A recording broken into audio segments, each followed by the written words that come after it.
El Centro Apostólico Altar de Jehová de Eclesía presenta lo mejor del trigo. Conduce Lourdes Bravo de Villar.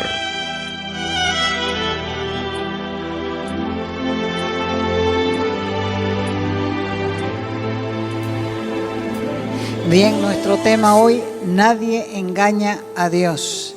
Y nuestro texto está en Gálatas 6, verso 7. No se engañen, Dios no puede ser burlado. Todo, absolutamente todo lo que el hombre siembre, eso va a cosechar. ¿Qué clase de vida pide Dios a los creyentes? El hombre lleva miles de años trazando su propio rumbo en la vida sin la ayuda divina, y es por eso que los seres humanos imperfectos estamos perdidos, porque somos incapaces de encontrar el camino a la paz y a la felicidad verdadera. Pretendemos haberla alcanzado, pretendemos tener paz, pero no hay ni paz ni hay felicidad verdadera. ¿Por qué? Hace más de 2500 años el profeta Jeremías escribió: Señor, yo sé que el hombre no es dueño de su vida y que no tiene dominio sobre su destino.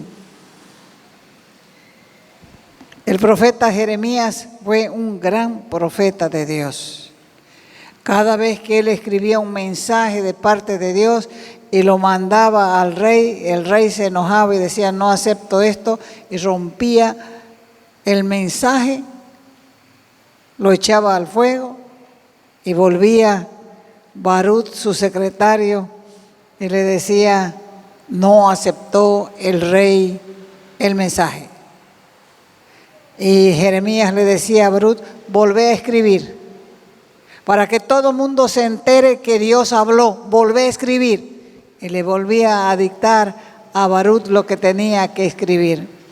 Ese profeta fue el que dijo: yo sé que el hombre no es dueño de su vida, que no tiene dominio sobre su destino. Porque todo el que trata de dirigir sus propios pasos sin aceptar la ayuda de alguien cualificado, se ve condenado al fracaso. Entonces se ve claro que la humanidad necesita guía. Y como ejemplo, si nos encontramos en un lugar que no conocemos y tratamos de llegar e insistimos en llegar, si no preguntamos, vamos a seguir dando vueltas aunque estemos a pocos pasos del lugar donde vamos. Y eso pasa cuando uno está en el interior o en otra ciudad, se sube un taxi y le dice: lléveme a tal parte. Y resulta que había estado a una cuadra del lugar donde uno quería ir, pero como no conocía, viene el taxi, le da unas 2 vueltas y lo lleva directamente al lugar que estaba a una cuadra de donde estábamos buscando, pero no conocíamos y hemos tenido que pagar para llegar al lugar. Porque muchos ni siquiera se dan cuenta que los están volteando para llegar al mismo lugar casi donde estaban. Lo más sensato es buscar quien nos guíe para que podamos llegar a destino. Dios es la persona calificada para darnos la guía que necesitamos. ¿Por qué razón? Porque Él nos conoce. Él nos conoce mejor que nadie. No solo sabe muy bien cómo se extraviaron los seres humanos, sino también sabe lo que necesitamos para volver al buen camino. El Salmo 32:8 dice: el Señor dice: mis ojos he puesto en ti. Yo te daré instrucciones, te daré consejos, te enseñaré el camino en que debes seguir. En otras palabras, el Señor está diciendo, te estoy mirando. Acepta mis instrucciones, acepta mis consejos y te voy a enseñar dónde debes seguir.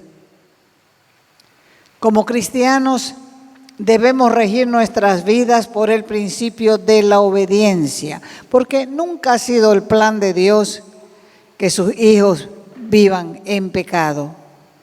La Biblia dice en 1 de Juan 2:1, hijitos míos, estas cosas les escribo para que no pequen. Sin embargo, los cristianos pecamos y muchos toman el pecado a la ligera. Pero ¿qué pasa cuando un cristiano peca intencionalmente? Primero, las consecuencias del pecado en la vida de un creyente. El pecado rompe, entiéndalo bien, rompe la comunión con Dios. Lo primero. Y dos, tiene consecuencias. Y puede traer sobre nosotros la mano disciplinadora de Dios. Es cierto que cuando venimos a Cristo, nuestros pecados son perdonados, es cierto. Pero eso no nos da derecho a vivir como nos plazca y hacer cualquier cosa que deseemos. Porque si es así, el pecador tendrá que enfrentar las consecuencias de sus acciones. La Biblia dice, no se engañen, Dios no puede ser burlado. Todo lo que el hombre siembre, eso va a cosechar. Y cualquier pecado que hayamos cometido, si confesamos nuestros pecados y pedimos perdón, Dios nos perdona. Somos restaurados inmediatamente, pero eso no nos exime de las consecuencias. Seremos disciplinados por nuestros pecados. Ejemplo, el castigo de David. La Biblia relata la vida de muchos personajes bíblicos precisamente para que nos sirvan de ejemplo a nosotros.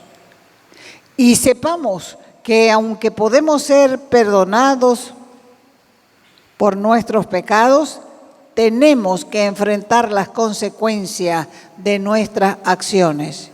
Y algunos pecados tienen consecuencias permanentes. David no solo era un hombre de Dios, sino que además era el rey más ilustre que tuvo la nación de Israel. Y aún así, David pecó gravemente, pero sufrió los efectos, las consecuencias de su pecado. Eso está relatado en 2 de Samuel 11. Ahí está relatado el pecado de David. Y cuenta la Escritura que la nación estaba en guerra y David se había quedado en el palacio mientras los soldados estaban luchando. Una tarde dice que él se levantó de la siesta y paseaba por sus balcones, los balcones de su palacio. Vio bañándose a una mujer muy bella y el hombre se encendió en lujuria. La mujer se llamaba Betsabé. Y fue invitada inmediatamente al palacio y cometió adulterio con ella. Pasó el tiempo y llegó la noticia al rey de que Betsabé estaba embarazada. Y el bebé que venía era del rey, porque su esposo Urías, que era el esposo de Betsabé, estaba al frente de batalla. David se asustó por el castigo porque él sabía que el adulterio se pagaba con lapidación. Si eran descubiertos, el pueblo tenía que apedrearlos a los dos y los dos iban a morir. Así que como él estaba tan asustado, comenzó a planear cómo podía hacer creer que el bebé de Betsabé era de Urías. La idea de ser muerto apedreado junto con ella le carcomía su mente y planeó la venida de Urías al palacio como invitado. Cuando Urías llegó, se ha debido sorprender porque el rey me está invitando a su palacio. Él ha debido pensar porque no era tonto. Fue invitado al palacio, ahí el rey mismo lo emborrachó a Urías y le mandó dormir a su casa, pero Urías no fue a su casa, se quedó a dormir ahí en el palacio entre la tropa. Y como no le dio resultado su estrategia a David, al día siguiente volvió a hacer lo mismo. De la misma manera Urías no fue a su casa, así que como no había manera de achacarle el bebé a Urías, le escribió una carta al comandante del ejército para que coloque a Urías al frente de batalla, para que sea asesinado por manos enemigas. Y así fue, en medio de la guerra, en medio de la parte más violenta, ahí estaba Urías y fue muerto en batalla. Después de eso parecía que todo le estaba saliendo a pedido de boca. Y segunda de Samuel 11:7 dice, mas esto, escúchelo bien, que David había hecho fue desagradable a los ojos de Dios. Así que Dios le envió al profeta Natán para confrontarlo a David con su pecado de adulterio y asesinato.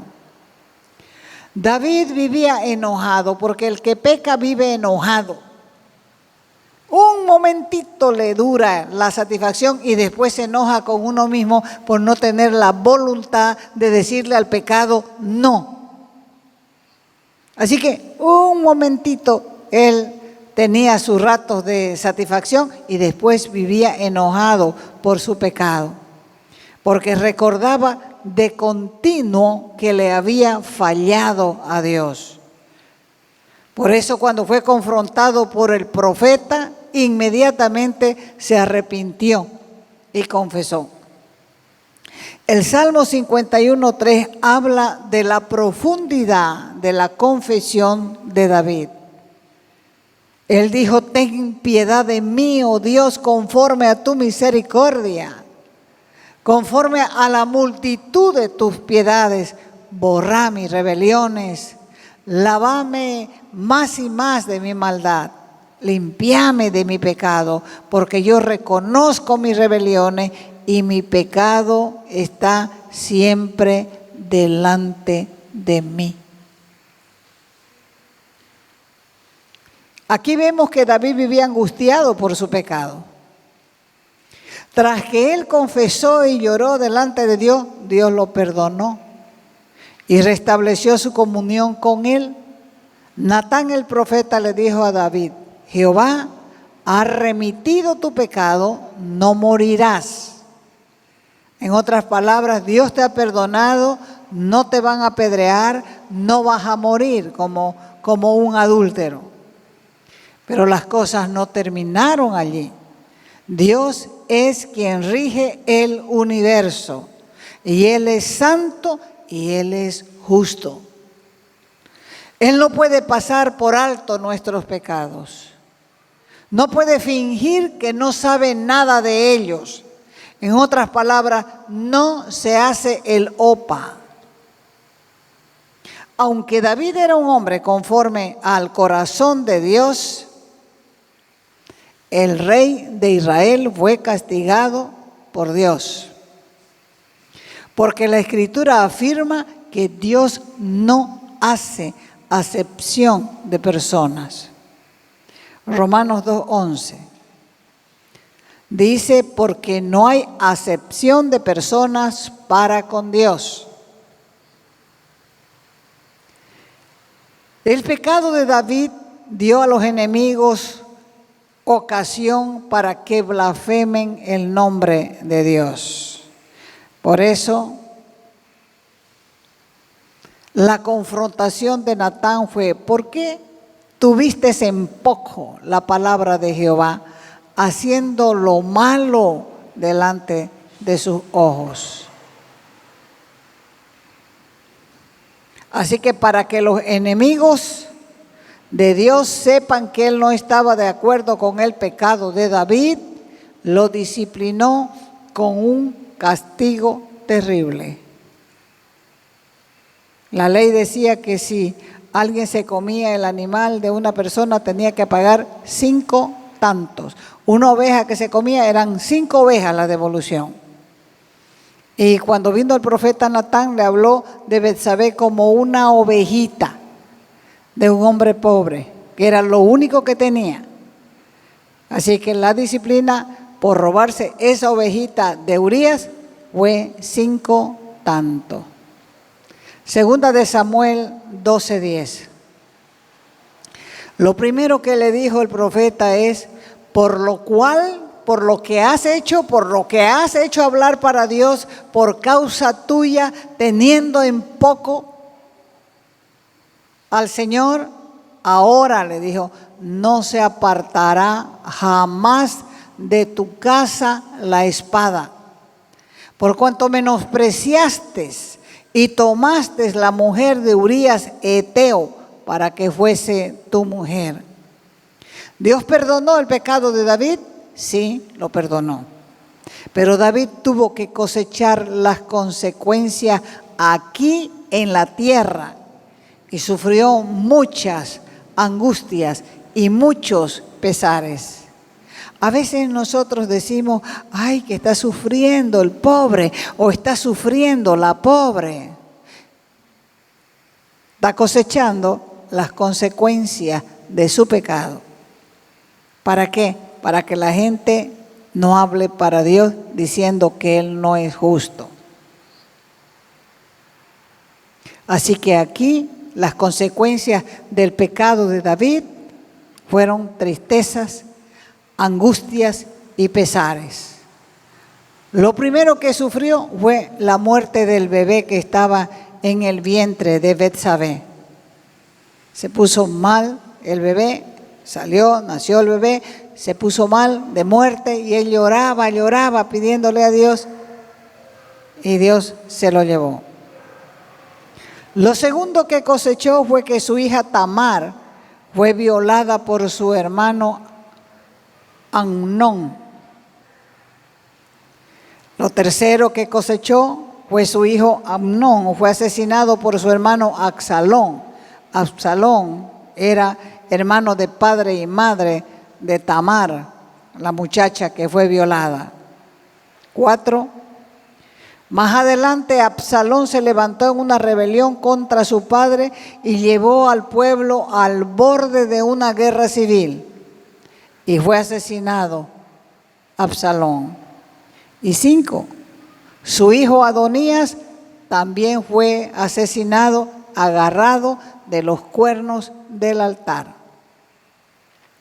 Así que esto nos muestra que aunque seamos perdonados de nuestros pecados, nosotros, tal como David, tenemos que enfrentarnos a las consecuencias terrenales de nuestras acciones. Y debemos ver también que frecuentemente los pecados traen consecuencias que duran toda la vida. Lo que no debemos hacer, un cristiano simplemente no puede permitirse vivir descuidadamente, ni puede tampoco tomar el pecado a la ligera.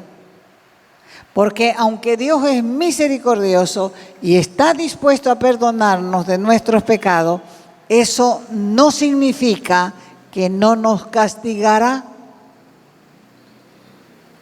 Hay cosas que no debemos hacer si queremos evitar consecuencias graves. ¿Qué es lo que no tenemos que hacer? Primero, no debemos pecar intencionalmente. Hebreos capítulo 10, verso 26. Dice, porque si pecáremos voluntariamente, después de haber conocido o recibido el conocimiento de la verdad, ya no queda sacrificio por los pecados. O sea que desobedecer a Dios deliberadamente es un acto de rebeldía y puede traer disciplina, aunque Él nos ama con amor eterno, igual nos va a disciplinar. Un solo acto de desobediencia del primer hombre y la primera mujer, un acto, uno solo, trajo el pecado y la muerte al mundo. El pecado. Con ese pecado trajo todo el sufrimiento, el dolor, la tragedia como resultado de ese pecado. Y un solo acto de desobediencia nuestro puede tener consecuencias trágicas que duran toda la vida. 3. No debemos vivir bajo el control de la carne. Vivir bajo el control de la carne es ceder a todos tus deseos y apetitos carnales. Por eso la Biblia nos advierte continuamente de las consecuencias del pecado. La carne es viciosa, mañosa, le gusta lo malo. Por eso es que el Señor quiere que nosotros aprendamos a vivir en el Espíritu, porque el viejo hombre nuestro es un viejo hombre vicioso a la carne. Un ejemplo de eso tenemos a Sansón. Es un ejemplo de las consecuencias de vivir controlado con la carne. Fue elegido por Dios como nazareo desde su nacimiento. Dios hizo una elección sobre este bebé aún antes de que él naciera. Lo apartó para él, para su servicio, para que se convirtiera posteriormente en un juez de Israel. Por eso es que Dios le dio habilidades especiales y una fuerza descomunal para llevar a cabo grandes hazañas. Pero Sansón no controló el área de su debilidad. ¿Cuál era el área de su debilidad? Su carne. Sansón mantenía una relación inmoral.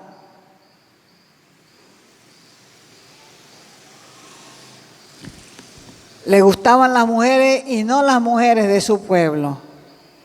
Le gustaban las filisteas.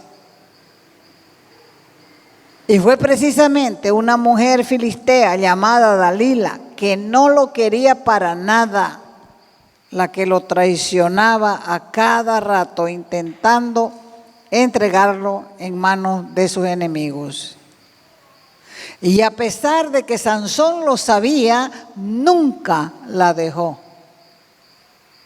Sin duda Dios le mostró a Sansón que estaba pecando muchas veces, pero él estaba ciego, apasionado por una prostituta.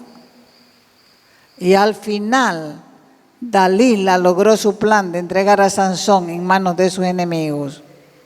Él pensó, yo soy nazareo, yo soy creyente, yo creo en Dios, y él pensó que todavía podía hacer uso de su fuerza para vencer a sus enemigos, como lo había hecho muchas veces, pero él no sabía que Dios le había abandonado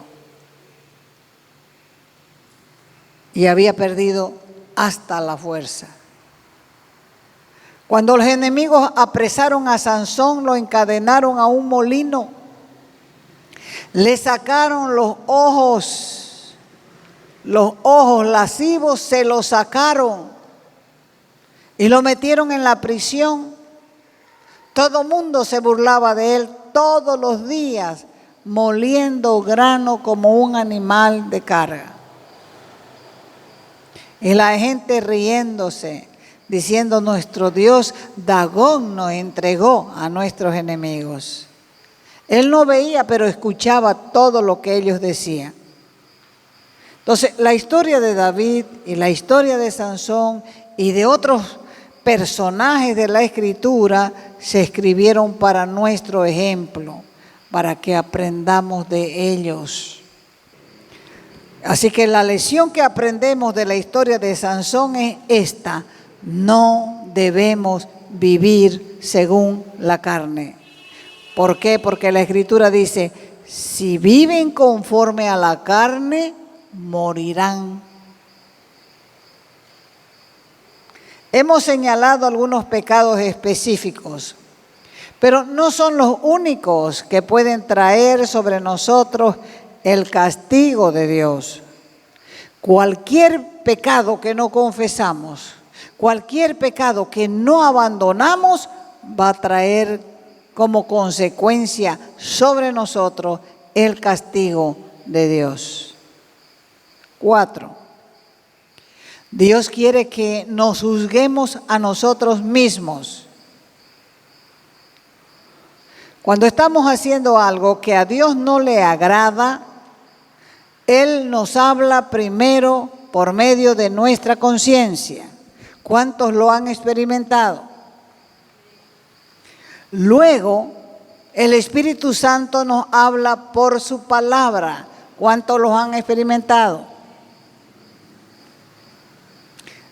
Ahí en su palabra nos muestra el error de nuestro caminar. A veces también Dios nos envía un amigo, un líder para advertirnos. ¿Por qué? Porque Él quiere que confesemos y abandonemos nuestro pecado para no tener que juzgarnos. Primera de Corintios, capítulo 11, verso 31. Si nos examinásemos a nosotros mismos, no seríamos juzgados. Si no nos juzgamos a nosotros mismos, entonces Dios tiene que juzgarnos. Y Él nos va a castigar porque nos ama demasiado como para permitirnos andar en desobediencia. Es sumamente importante que aprendamos a aceptar la disciplina de Dios con una actitud correcta. La Escritura dice en el libro de Hebreos 12:9: tuvimos a nuestros padres terrenales, que nos disciplinaban y los venerábamos. ¿Por qué no obedeceremos mucho mejor al Padre de los Espíritus y viviremos? A Él le agrada que cuando Él nos muestra el pecado, nos arrepintamos lo más rápido para no romper la comunión con Él. Le digamos: Señor, tus juicios son verdaderos, tus juicios son justos. Estoy dispuesto a someterme, a sujetarme a tus juicios. Dios nos castiga a fin de que podamos ser partícipes de su santidad. Dios no nos disciplina porque está enojado o de mal humor con nosotros. No nos disciplina porque Él desea castigarnos, le voy a castigar, no. Todos los tratos de Dios con nosotros son para nuestro bien. Él nos está educando. Y si por cualquier razón traemos sobre nosotros el castigo de Dios, aceptémoslo con un espíritu humilde para que sea corto el tiempo de disciplina. Te invitamos a nuestras conferencias los días viernes y sábados a las 20 horas y los domingos a las 10 de la mañana y a las 20 horas. Calle Nicolás Suárez, esquina Félix Pinto.